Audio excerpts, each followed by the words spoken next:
The Kurakhiv pocket has closed, the Ukrainian armed forces are losing 3 villages a day, and the Russians are pushing toward the Dnipro River.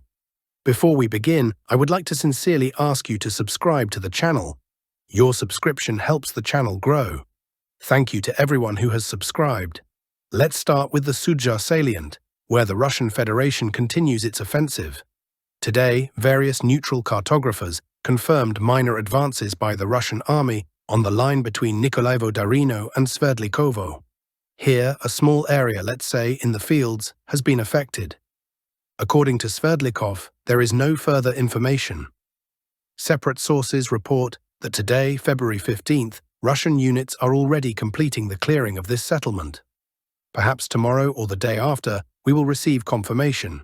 Russian sources also report that the clearing of the settlements of Fansivka and Cherkasskaya Konopelka is currently being completed. Additionally, we may soon begin to receive the first objective control footage. As for the videos being published today, the Ukrainian armed forces still maintain firm control in both Cherkasskaya Konopelka and Fansivka, despite numerous claims from the Russian side. Well, we await some additional news and geolocations. Perhaps the situation in this area will become much clearer in the near future. Next, we move to the Kupiansk direction. Footage has been published of another missile strike on the crossing from the eastern to the western bank of the Oskol River. It is possible that combat activity will intensify soon, as this pattern of behavior has been repeated multiple times. First, the Russian side strikes logistics along the Oskol River, followed by advances, which often result in at least some progress, albeit minor. Next, we move to the Chasiv Yar direction. Over the past 3 to 4 days, we have received no information from the Chasiv Yar area, only objective control footage of strikes by FPV drones. We are now watching footage of an FPV drone strike on the settlements of Konstantinovka. To be more precise, this is Novodmitrievka, a small village adjacent to Konstantinovka.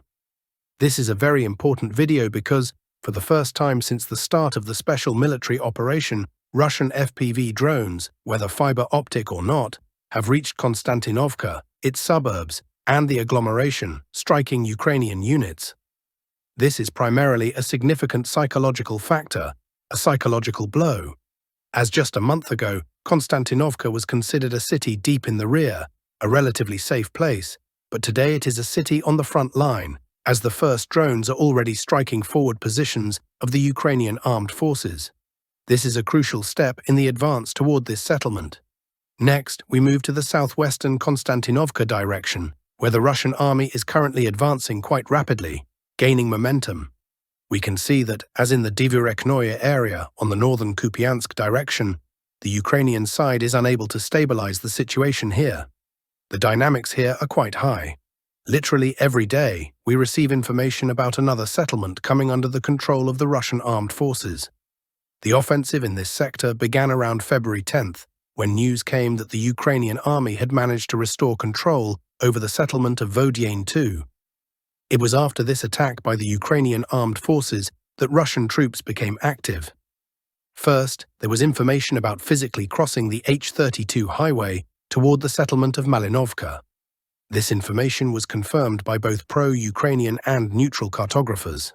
Then, on February 12th, after the blockade of this highway, reports came of the start of combat operations for Velyka Novosilka, and by the end of February 13, the Russian Ministry of Defense reported that Ukrainian formations had been forced to leave Velyka Novosilka and retreat toward the settlement of Berezovka. Apparently, on February 13th to 14th, Russian units were regrouping, and possibly by the end of February 14th, they began pushing toward Berezovka. But by the end of February 14th, the Russian Ministry of Defense confirmed the clearing and taking control of the settlement of Zelenoy Pole, located southeast of Tarasovka. And today, by the end of February 15th, there are reports of the clearing of Berezovka and the withdrawal of Ukrainian formations toward the settlement of Novopoltavka. Again, every day from this sector of the front, there is news of the capture and clearing of another village. In just 3 days, 3 villages have been taken, and now we see that the Russian side has managed to encircle the settlement of Tarasovka. We can now expect an advance from 2 directions. Most likely, tomorrow, we will either receive the first news of the presence of Russian units in the village, or even information about the retreat of Ukrainian formations further north toward Nova Olenivka. Today, there is also information that the Russian army has begun a rapid advance from Vozdvizhenka toward the settlement of Malinovka. In other words, a large-scale offensive is underway here, a very important offensive for Russian formations in the context of the entire 2025 military campaign. With this strike, the Russian side is attempting to achieve several goals and solve multiple tasks. This includes bypassing Pokrovsk from the eastern flank and striking Konstantinovka from the southwest. If they manage to approach Konstantinovka, the settlement could be operationally encircled, and for this reason, the Ukrainian side may be forced to retreat further toward Oleksandrivka and Druzhkivka. Well, we will observe how events unfold, but based on the overall dynamics in this area, there is a very high probability that the Russian army could reach the southwestern outskirts of Konstantinovka within the next few months.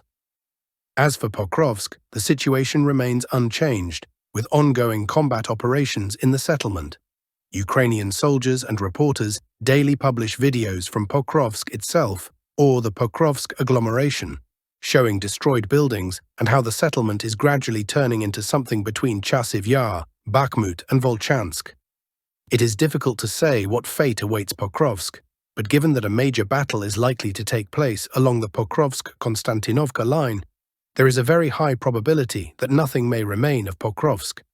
Next, we move to the Dnipro direction. It seems like the first or second day without any information about further advances by Russian formations. Either regrouping is underway, or weather conditions are preventing an offensive, but we may soon see a powerful push toward the regional border. The most important news from the southern Donetsk direction comes, so to speak, from the Kurakhiv pocket, this artillery trap. Today, almost without exception, bloggers, war correspondents, military experts, enthusiasts, everyone, are discussing and spreading only one piece of information. The Russian army has launched a decisive assault along the entire offensive line from the settlement of Bohatyr toward Rozliv and Constantinople. The Russian army is also rapidly advancing toward the settlement of Ulyakli, as well as in the fields between Ulyakli and Dakhny. In other words, it seems that we are now counting down the hours or days before this entire pocket collapses, with a very powerful offensive underway. Ukrainian sources also confirm that during this offensive, the Russian army managed to break through the defenses, although there was practically no defense left here. Moreover, Ukrainian sources confirm that during the offensive operations, the Russian side managed to gain a foothold in both Ulyakli and Constantinople. It seems that this pocket is done for. Perhaps in the next 2 to 3 days, some resistance from the Ukrainian armed forces will still be offered here, but there is a very high probability that by the end of next week, we will have forgotten about this pocket. And in the reports, there will be settlements like Bohatyr and Oleksandrivka. Here, it seems that combat operations are approaching their logical conclusion. Further advances by the Russian army are also noted on the Velyka Novosilka direction, with the offensive not targeting settlements on the Ukrainian side of the Mokra River, but rather from Velyka Novosilka and Novyi Komar. The movement is also toward the H-15 highway and the settlement of Otradiv. Objective control footage has also been published, confirming this attack. In these frames, you can see literally a few units of Russian equipment moving toward the H-15 road. So it's hard to talk about any massive attacks involving dozens of units of equipment here. Just a few tanks and infantry fighting vehicles trying to break through to the north and slightly improve their position. Based on this video, we can conclude that the Russian soldiers and army managed to do this. A small adjustment on the map.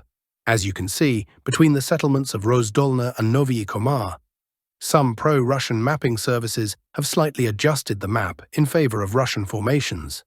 That is, the movement here is also toward Dnipro and Otradiv. As for the Zaporizhzhia direction, the map has not changed over the past day. It is relatively calm here. With some regularity, the Russian side strikes with FAB bombs on the settlements of Kurakhiv and Huliai-Pol.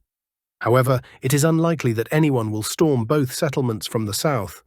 Most likely, the Russian army will pivot its offensive from the southern Donetsk direction with the aim of collapsing the front in this sector, where the situation is quite difficult.